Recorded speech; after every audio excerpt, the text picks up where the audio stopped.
some of the things that were put in place last year were not put in place this year when the danger loomed. Just to give you one example, the transport of workers to and from homes. That was done very, very well last year.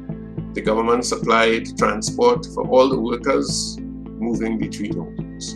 This year, when that was suggested as necessary, the government didn't have the money. Now, I can't fault them for that. But that, for me, was one gaping hole in the barriers that we set up. Because when you have people coming in to work in the home and they're not assured of transport, they take whatever transport they can get. So we can't blame them when certain things happen as a result of that.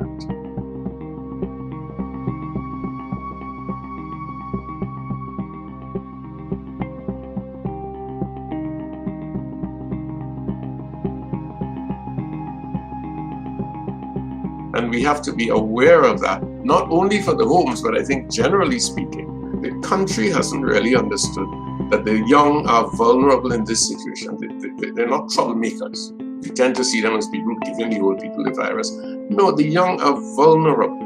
And I've had to deal with 2 young people who told me that, they're having to stay up in the night with an old person, a senior citizen who is dying, and then to stand up at the door of a home, gate of a home, and watch a hearse, a funeral director, take out 2 or 3 bodies at once.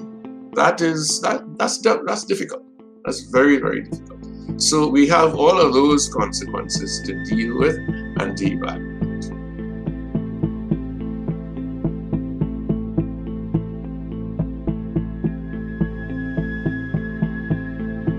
We have an increase in neglect from family members. We've been looking at that because family members tend in this time, COVID-19 time, to look for themselves, look after themselves, leaving older persons to find means and ways to cope on their own, and that has been an issue for us.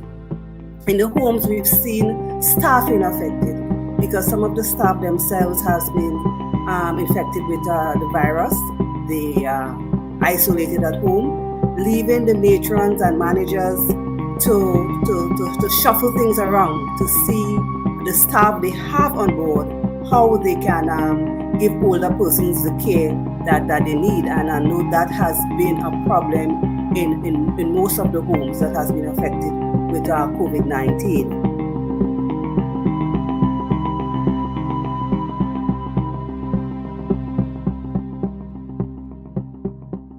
In a situation like this, we are trying as an organization right now to these which are blind or visually impaired, that we could be able to transport them in certain areas without getting involved with the public because of the challenge. And this is something that we are working on, because one of the problems we are faced with our organization is that every year we have to change the board. And sometimes a particular board works on a good project, but when the next board comes, sometimes they don't see it as a viable project. So we are trying, we thank God that we are sitting presently. The members have given us an opportunity to run for 2 years, which COVID came in, and then we didn't have an AGM.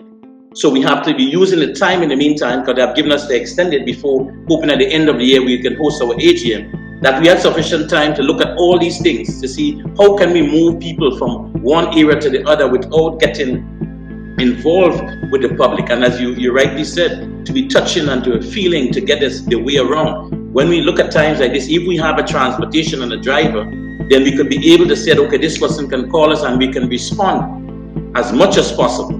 Because these people going on the buses, there is no one to really take care of them. And our society is a type of society that the main time you're blind, they say, why don't you stay home? But we encourage people, not because you're blind, you cannot be able to move or to go elsewhere, because they are training and help you to get along like that. So we are looking from an organization, what can we do to curb, to work on something that we can be able to assist people when situations like this, that they would not be able to become more vulnerable than they are, to get themselves involved in situations like this. Even sometimes medication or getting to the doctor, it is so difficult because these people have underlying issues and they need more attention than the normal man. They can't stand in the lines, or they can't, be able to do things on their own.